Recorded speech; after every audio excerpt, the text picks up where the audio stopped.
Welcome to the Capstone Conversation, where you learn about what's happening in the greater East Bay. I am your host, Jared Asch. Dog in the background. Welcome to today's episode of the Capstone Conversation. I'm your host, Jared Asch. Today, we are going to the lovely Bay town of Benicia to hear about how this quaint little movie set looking town is transforming and preparing for the future. If you're not looking, the two guests just smile to that reference. Today, we are joined by City Manager Mario Giuliani and David Batchelor. Mario, why don't you go ahead and introduce yourself and talk about your history in the city? Sure, Jared. Happy to be here. Mario Giuliani, City of Benicia City Manager. So excited to have this conversation with you and our community partner, David Batchelor, who will introduce himself. And what's your background? How long have you been with the city, and what have you done before this? So it's been much of my career with the City of Benicia. I began as a lifeguard back in the mid-90s and did that through undergrad at UC Davis and law school. Worked for the cities of Walnut Creek, Vacaville, and GVRD in Valero, but spent most of the time here in Benicia and worked my way through Parks and Community Services, City Attorney's Office, Economic Development as the Assistant City Manager, and now fortunate to have the position of City Manager for Benicia, which had that appointment back in August of 2023. I know we've had a lot of people that have worked their way up to city managers, but I don't know that I've talked to anybody that started as a lifeguard and worked up. He went from a swimsuit to a business suit. We will have to talk about that with the career pathways at the workforce board. So, David, can you talk a little bit about your background and what does the Community Foundation do? Background is CEO of a publicly traded company for patient identity. I grew up in Benicia from 1962 and then left for a while and came back in 2016. We formed Benicia Community Foundation as an opportunity to help local nonprofits and partner with the city on public-private partnerships if those were available. And that's what we do. Great. And I brought them both on because there is a unique partnership and between the public sector and the nonprofit community here to help each other grow. I love this example for other cities, particularly the small cities, and how they can help each other. I want to dive into the history of Benicia, both as a town. Tell us a little bit more about the town. What is the culture there? What is the community like? I don't know which one of you wants to take that first. I'll give a little overview, and then David, a longstanding resident of Benicia, has a great grasp of our history. Benicia, for a little Bay Area and California trivia, was the third state capital of California. The city of Benicia and Sacramento are the only two cities that have a standing Capitol building. Ours is in the middle of First Street. And we were the state capital for just over a year before California moved to its permanent headquarters in Sacramento. We are a small waterfront community. You commented earlier in the intro about the quaint nature of Benicia. We're a community of 26,000, a bedroom community. We are economically anchored by the Benicia Valero refinery. So 1968, Humble Oil constructed what is the newest refinery in all of the West Coast. And that was sold to Exxon. And then at the turn of the century, sold to Valero. They are obviously a large economic engine for our community.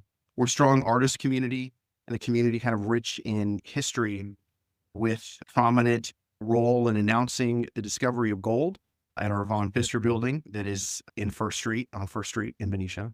So Benicia has a great history in kind of the story of California and our role in the Bay Area and providing energy for much of California.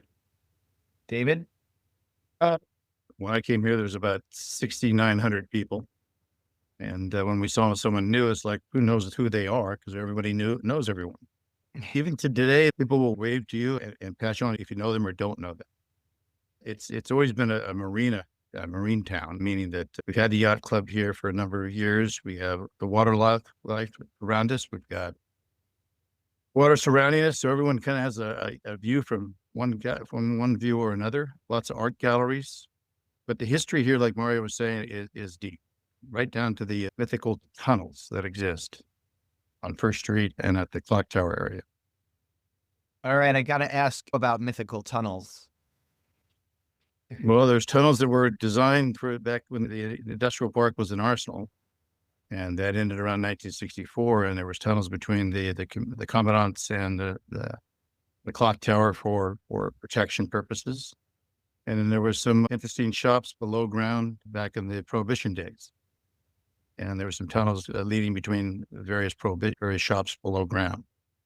What would you call those? You're talking about the tunnels between the... Yeah, exactly. Brothels and moonshiners. Yes. He left that out of his introduction of the city. That's part of our history, Jared. Are those tunnels still there? Why wouldn't they be? But the tunnels, that's fascinating because there is a history there and it would make an interesting field trip. I like field trips that get me out of the office and learning and connecting with communities in that way. They're easily accessible from above ground. Sure. Let's talk about the city. About a year ago, I was listening to the mayor give a presentation at the State of the City address at the chamber and was talking about the fiscal crisis that the city was in. Sassoon has gone through this. Rio Vista's got issues.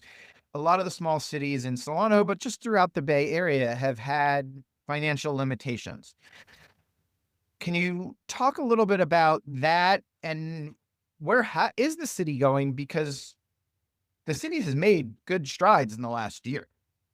Thank you, Jared. One of the values, I think, for Capstone Conversations is having this discussion for members within a variety of communities throughout the Bay Area and California to really get some in-depth knowledge on what's going on in local government. And I know you had a great conversation with Brett, the city manager of Sassoon City. He was a former colleague of mine working here in the city of Benicia. How many cities are similar to Benicia in California in that we have not grown for so long?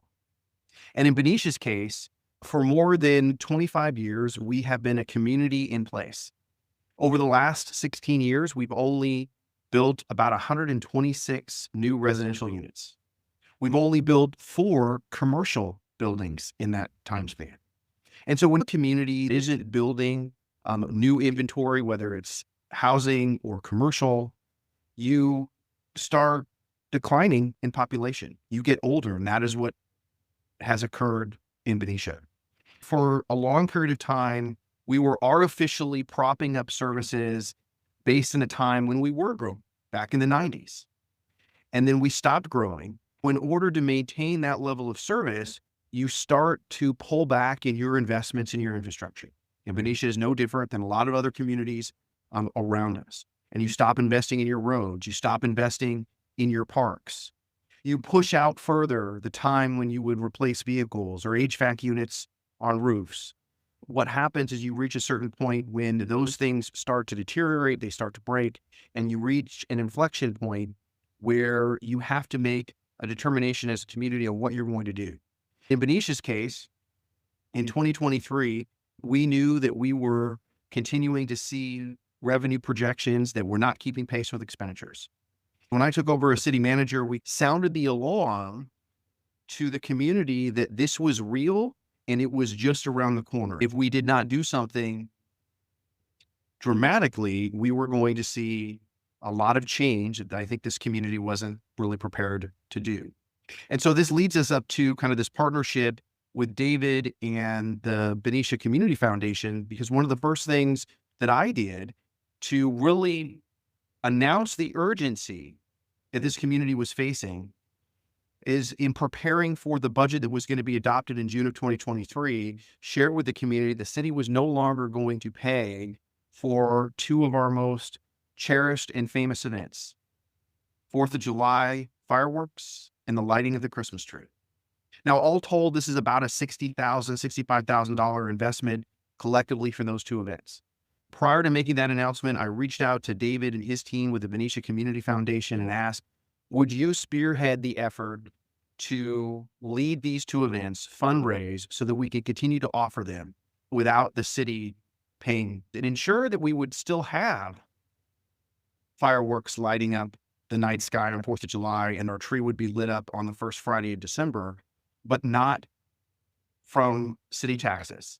It put on notice the community that something was serious, because most people are not going to talk about city budgets in the millions of dollars, but they will talk about their Christmas tree not being lit. They will talk about 4th of July not having fireworks or not having the parade on 3rd of July.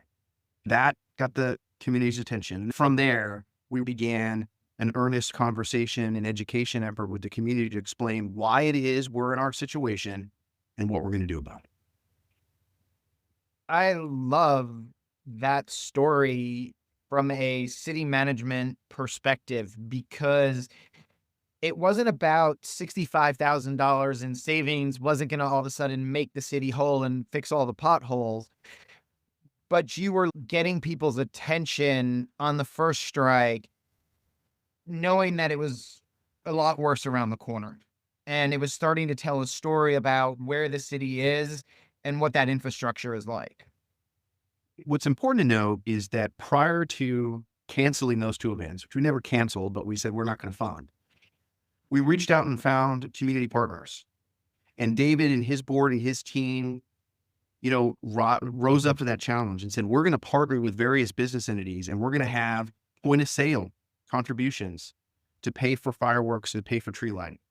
It gave the Benicia Community Foundation exposure, and we promoted that this is this now nonprofit entity that can help be this umbrella, partnering with a variety of community groups to continue to do the things that matter most in Benicia. And that was very successful. And I don't want to take David's thunder, but I want him to talk about the second year now that Benicia Community Foundation lit up our Christmas tree. Often is the case, when you take something that government has done, now you returned it to either a nonprofit group or a private group, they like to do things a little bit differently. And I want to let David talk about what we did this year on the first Friday of December, when Santa Claus counted down and we lit up that beautiful Christmas tree. We had something else that lit up that night. I want David to talk about it. Mario brought this up to us. It was a new venture for us. Our bylaws allowed us to do a public-private relationship in working with the city and other folks. We figured out an avenue to find funding through resources that the city knew and others that we knew privately through relationships, corporations. People came together in a community camaraderie to find an avenue to help pay and make sure that we had this community benefit for the city of Benicia. This year, we were able to take on more responsibilities in reference to the activity itself. And we had groups wanting to contribute. Bowena, choir group that's well known, that's been to the White House and other and traveled nationally and globally, came in and asked if they could participate and be part of the entertainment, and sing a song before the tree lighting and then a song after the tree lighting, and get the kids engaged and involved. And wow, was that a draw for the public to come down and take a look at Bowena and them performing down there? We got an extra stage for them, got the sound system set up, and they just performed wonderfully. Shortly after the tree lighting, we had 3i Media do an entire drone show showing various Santa outfits, different Christmas trees, and at the end, they lit up Benicia across the sky. And you can hear the people cheering. And when you see the video, you'll find that I don't think the streets have ever been so packed. Families came down, they appreciated the entertainment, they appreciated the camaraderie, they appreciated the family atmosphere that the entire city block gave. Storefronts had different bands, carolers, decorations. The lights were all lit up. It was just an amazing event. So working together with the city, having some creativity outside the normal city staff, and then having us assist with that turned out well for all of us. That's awesome to hear. That would have been a fun night without traffic from Walnut Creek, where I live. Benicia's only 20 minutes.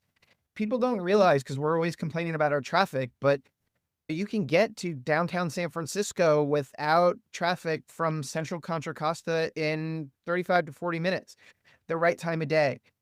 Same thing. So Benicia's not so far away. And I just want to leave that in people's minds.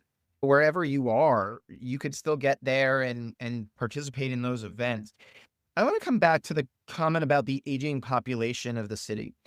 One of the things that caught me about that is what happens with Prop 13, the property taxes. One of the things that struck me about Prop 13 with an aging population is if you don't have the housing turnover frequent, whether it's new purchases or just that turnover that gets the higher rate, it causes issues with revenue increases. And so just the inflation that all of us are going through, cities are going through the same problem. Their staff wants an increase in pay, the cost of construction, all of those items are. So that was just something that struck me in a city that has dealt with that aging population more than other cities. Spot on, Jared. In Benicia, I think is very pronounced because we have had such little growth, but it is certainly something that is familiar with a variety of communities, in particular in the Bay Area. I think this is a really good point because so often when any community goes through financial difficulty, most in the community assume someone made a mistake, right? There was some bridge built to nowhere. There was some error in judgment that left us in this financial challenge. And while scandal sells newspapers, it isn't often the truth in reality. And in Benicia's case, much like in many communities, just as you noted, when you have communities that do not turn over, and in Benicia's case, 41% of all of our residential homes have not been sold or transferred in more than 35 years.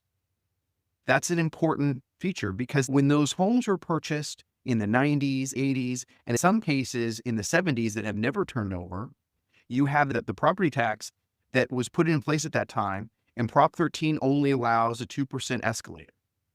You have individuals paying property tax, which is the single largest revenue stream for almost every city in California. It's how we pay for our police, our fire, our libraries, our parks. And so we are basing our revenues on an 1980s, 1990s model. Well, I can guarantee you costs have gone up since 1990s. And yet that's the revenue that we as cities are receiving to try to now pay for 2025 services. And something's broken. That was a major education piece for the city to inform our community on exactly how it is that we get our revenue and why our revenue isn't sufficient. And in Benicia's case, we are the most affluent community in Solano County. We are anchored by a refinery.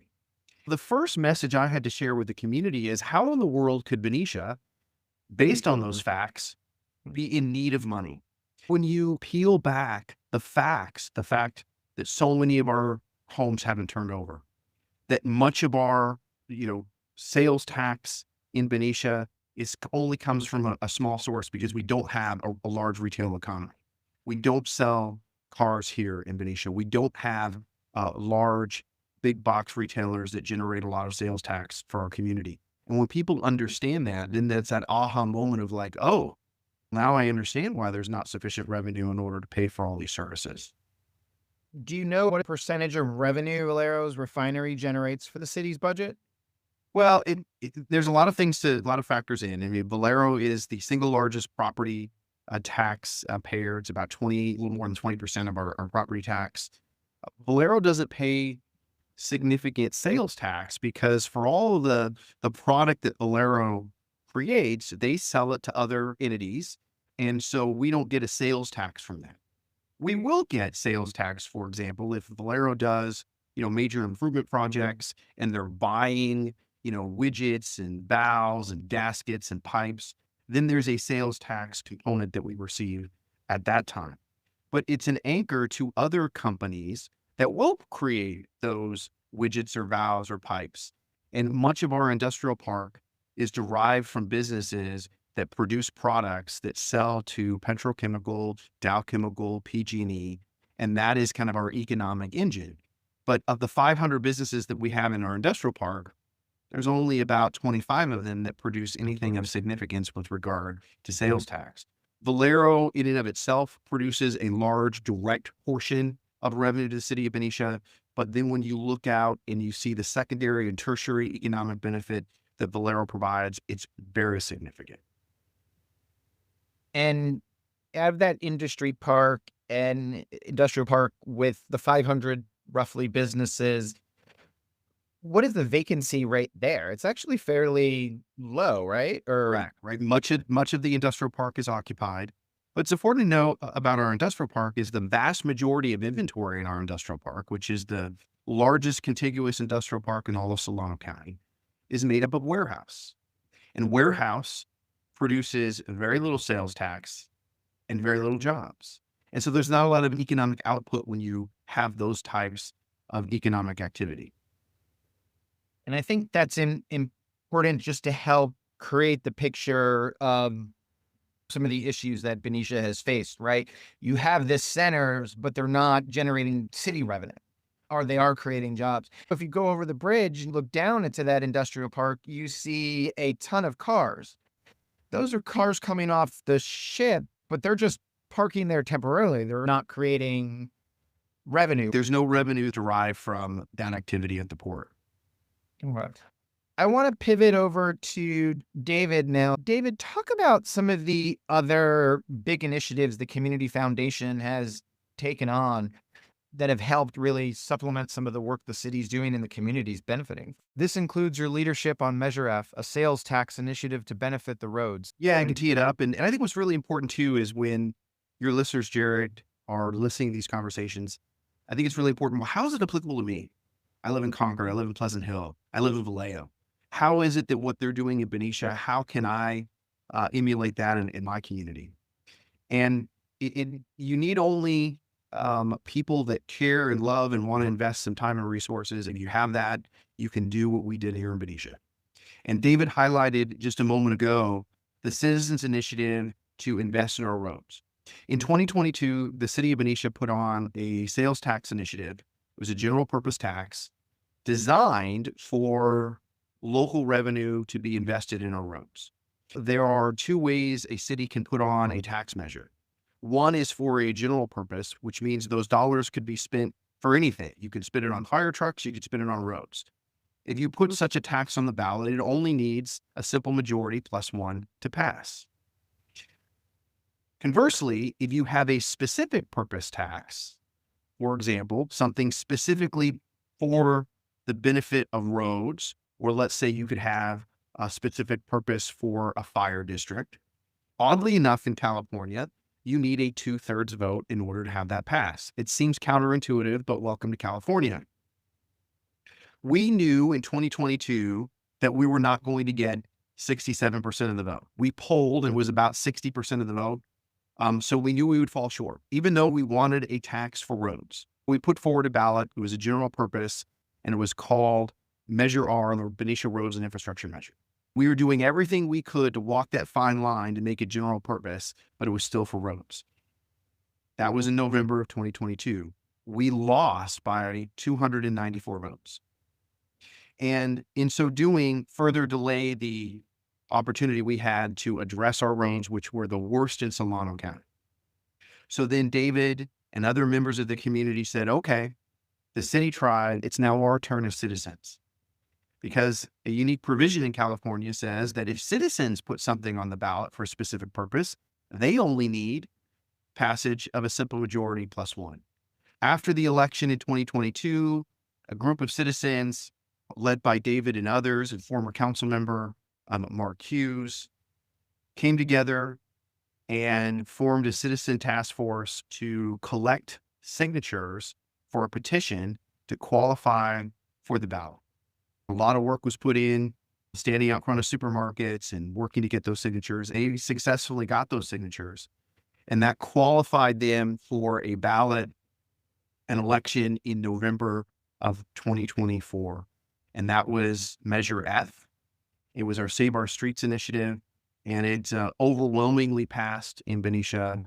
And it was credit to David and his team for doing their work to make sure that the community understood what was at stake and how those dollars would be invested in the community. As a 1/2-cent sales tax, it should generate just over $4 million a year, and it will only go to fixing our roads. Yes. And so, as Mario said, took some dedication from, there was a group of us, Mark Hughes, Maggie Cole, Krista Herrera, Tom Knight, Bobby White, Glenn Lovell, and a couple of good sponsors, Republic Services and Operating Engineers number 3. We really didn't know what we were doing when we started the process, but with the coaching of Mario and others, we were able to succeed, to sit in front of the Safeways and downtown on street corners and talk to individuals. And overwhelmingly, most of the people were all for the initiative because our roads are not in good shape. But it does bring in additional annual revenue to the city that helps subsidize the needs that we all want and have, and that we have a better place to live and work. Thanks to Mario and his team to come up with the idea and for us to initiate it. It was truly a public-private relationship. I think that's great. And I've led volunteer-only school petitions for voter initiatives, and I've led paid signature gathering operations. And there is nothing like when you have a city, its elected officials, its staff, rowing in the same direction with that private entity. It really does that public-private partnership to move the whole city forward. I commend you guys for that as a great example of getting it done, because I know how hard it is. As people were opposing and had their opposition to the ballot itself, you had private citizens telling them that stories they're hearing are not true, and that the reality behind the city and its situation is, as Mario explained earlier. So it came from a third party that wasn't influenced by the council or the staff. I want to pivot to housing, because we talked a lot about the charm of Benicia and that it hasn't grown in a long time. Now the state is hammering people on, we all need to grow. How does the city keep its charm? How do you address those numbers? I think what's really important for our community is to understand that to do nothing will lead to a result you don't like.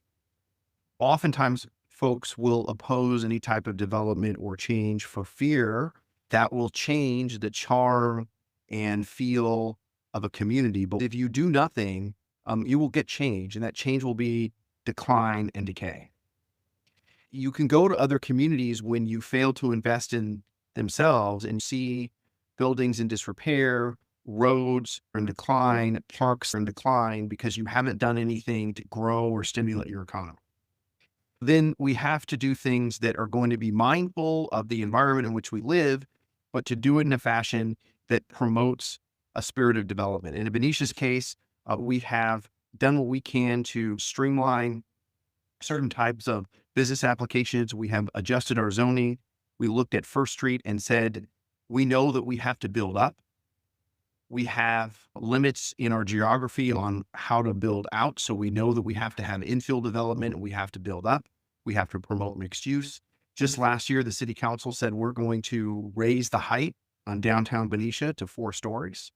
We're going to remove a lot of obstacles that previous businesses and homeowners had to do in our historic district so that we didn't have to go through multiple stages of review that cost time and money for applicants. There's expedited review for certain aspects for paint, windows, putting on the simple things of but simple things like making improvements that used to go through multiple layers of review in Benicia are now streamlined. Those are some of the things that the city of Benicia has control over. And the state of California certainly has taken a lot of local control away, forcing housing in areas that it wasn't previously zoned. And Benicia is doing its part to rezone a variety of properties to kind of allow for both commercial and residential.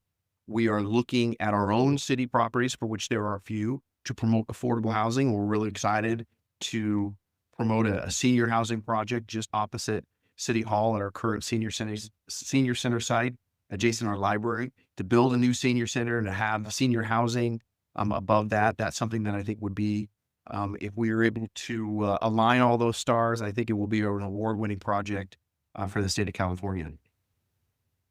I love that example, and David and I have talked about that a lot. It goes to a public-private partnership. The city's trying to look at, hey, we want to spur senior housing, senior condos.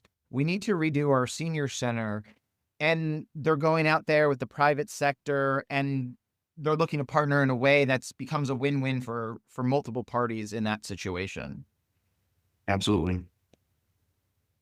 Benicia has been thought of as a retirement destination. People who want to stay in the Bay Area, but move away from the core, cash out of some of the expensive houses in Silicon Valley.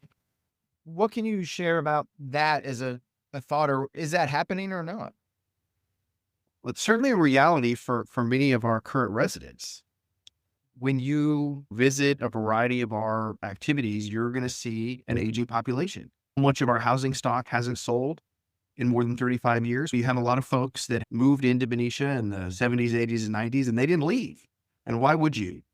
It is an amazing, beautiful place on the waterfront. We are in the center of California's mega region between Sacramento and San Francisco. Napa Valley is our backyard. We have Sassoon Valley that is 15 minutes away.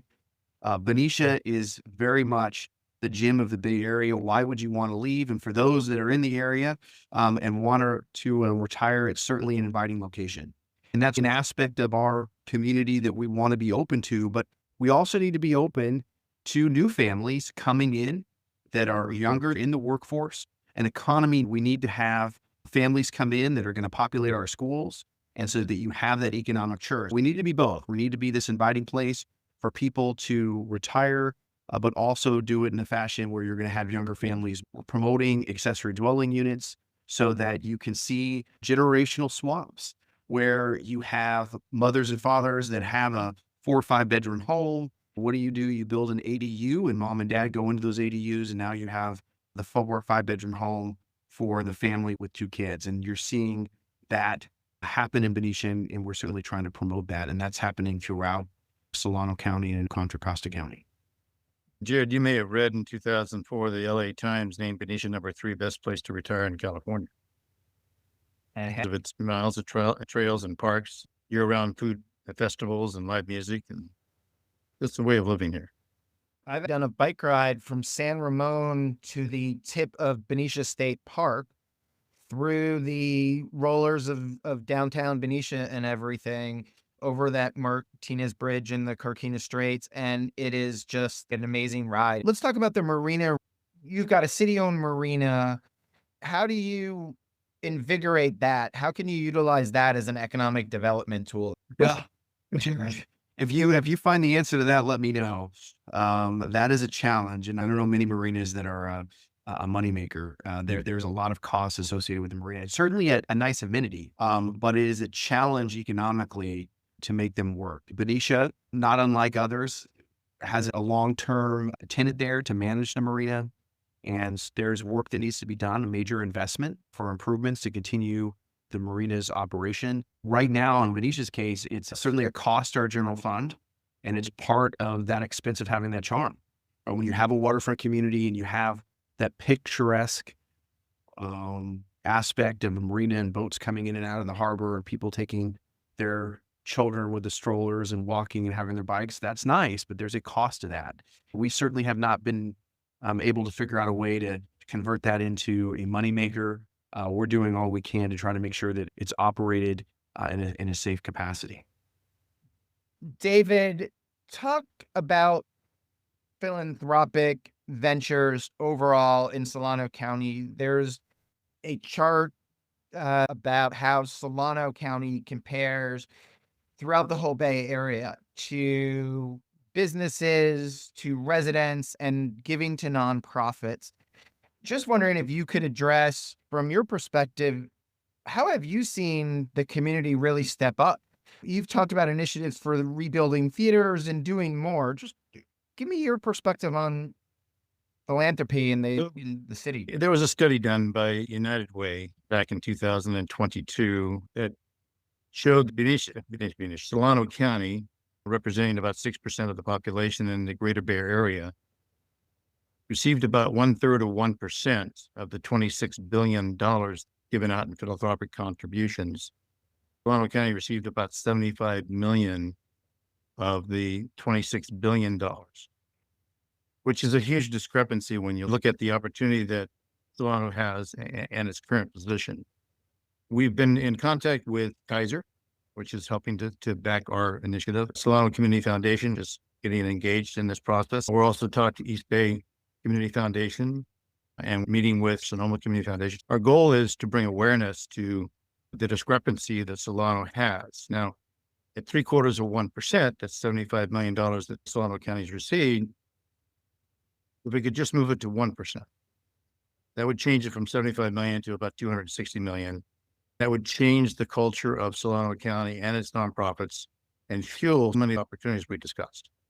Some of the discussions are based around, can we find ways to influence additional revenues that don't currently exist, not just as a handout, but as a hand up?